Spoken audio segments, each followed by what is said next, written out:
Gentleman is recognized to speak on his amendment. Thank you, Mr. Chairman. And once again, we're here to discuss bloated spending, expanded one-size-fits-all government programs, and burdensome taxes and debt that will affect families now and our children and grandchildren in the future. It's the same blueprint as yesterday: tax all Americans and blindly spend their hard-earned money on inefficient programs. But today, it's under the guise of helping seniors. Let me start by saying all of us on this committee want to assure that we properly take care of our seniors in our districts. I don't doubt the intention of any Republican or Democrat on a committee, because this is personal.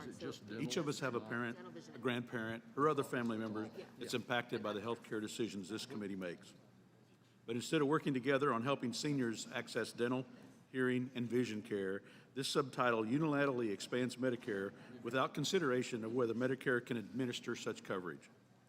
Rapidly expanding Medicare without adopting the reforms needed to guarantee its solvency is a mistake. Americans who are retired or close to that milestone depend on knowing that Medicare will be there for them. So many Kansans I know are making their plans now based on what the program will look like when they do reach retirement.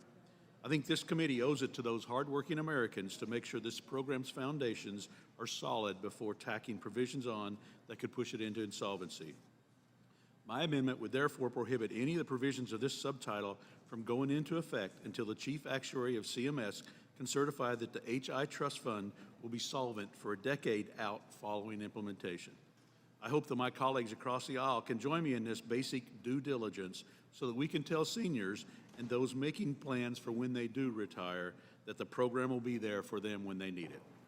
The Hospital Insurance, or HI Trust Fund, that funds Part A of Medicare is expected to be insolvent in 2026, just 5 short years from today.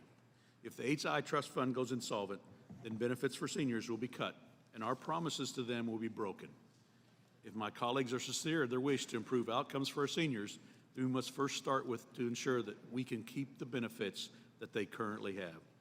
I also want to point out that the pay-fors for expansion like this are yet more job-killing tax hikes on working families and small businesses, a pattern that we've seen during this markup.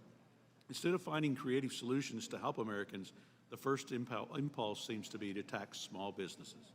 This is unacceptable. We'll crush our nation's economic spirit at a time when we need to be focusing on recovering by helping small businesses. Provisions like this that slap more taxes onto job creators could be the straw that breaks the camel's back. So many have fought so hard to stay open during the shutdowns. I can't imagine what it would be like to make it through that just to be forced to be closed, thanks to the Democrats' tax and regulation fixation. We should instead focus on finding solutions for Medicare that will make clear that the program will continue to serve seniors for the decades to come. We need more solutions like Medicare Advantage.